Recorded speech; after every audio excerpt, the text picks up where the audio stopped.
কেটটা দিব ওই তুই আর পকেট সিঁড়ি বাড়াইছিস আমার পকেটের টাকা নিয়ে আর তোর ভবিষ্যতে গুজুর করিস।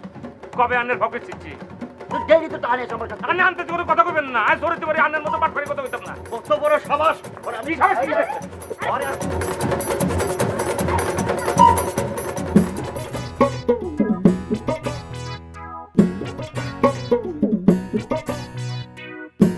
এই শোনো এই শতানের বাচ্চার আজকে থেকে এই বাড়ির ভাত বন্ধ। এতারে যদি ভাত দাও এত যে ভাত খাইতে আসে আজকে কুচি কুচি করে কাইটা গাঙ্গে ভাসাই দেবো। আর তুমি যদি হেতারে ভাত দাও তোমারে কুচি কুচি করে কাটবো। আচ্ছা ওর ভাত বন্ধ করবার চাও করো, কিন্তু ওরা মারতেও পারবা না কাটতেও পারবো না। আমার কিন্তু আপত্তি আছে। কিল্লাই হেতারে মারতে পারবে না কিল্লাই? হেতার জন্য কিসের এত দর তোমার? দরদের কি আছে? তুমি ওরে মারলে তুমি মার্ডার কেসের আসামি হবা, জেলে যাবা। আমি বিধবা হবো। আমি বিধবা হইলে কাঞ্চা বয়সে সাঁতারি পরে কি আমি বাপের বাড়ি ফেরত যাবো নাকি? কি কও এটা? এটা বটি ধরো, তরকারি কাটাকাটি কম করো, রান্নাবাড়ি কম করো। হেতের ভাত আসলে আজকে থেকে বন্ধ। আই দেখিও হেতে ভাত না খেয়ে গাঞ্জা খেয়ে কতদিন থাকতে পারে।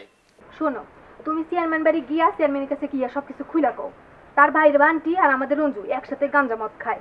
এই তো এত দিনে দেখতেছি তোমার মাথার একটা ভালো বুদ্ধি বেরিয়েছে, বালা কথা বলছো।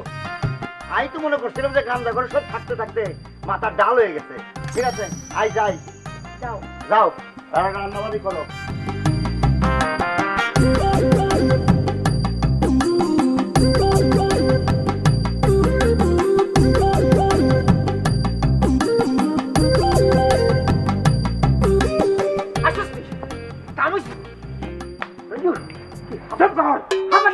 কি হয়েছে?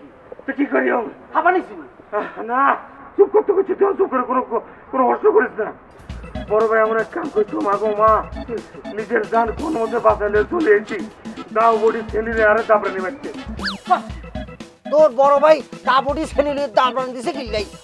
তোর বুদ্ধিতে আয় হাতে পাঞ্জাবের পকেট থেকে টিয়া চুরি করতে গিয়া পাঞ্জাবের পকেটে সিরিয়াল আইছি।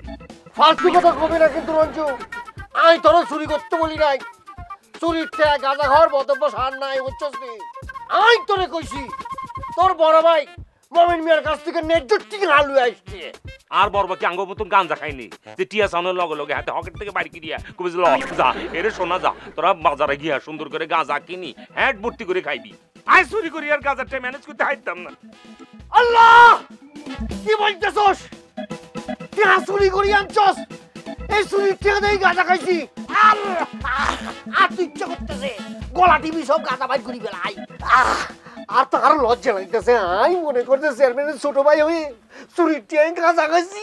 চুপ কর বান্টি, তোর যদি এত সাহস থেকে যা তোর চেয়ারম্যান মায়েরে ক জানের গম চুরি টিয়া দিয়া দেন আঙ্গো আর গাঁজা কিনি খাইও। আর বড় ভাই চেয়ারম্যান হয়ে তো বেজাল করছে, হেতে তো নিজে গাঁজা খায় না, গাঁজা খাইতেও দেয় না, বুঝছিস নি? মারছে রে, মারছে রে, মারছে তো করে আমি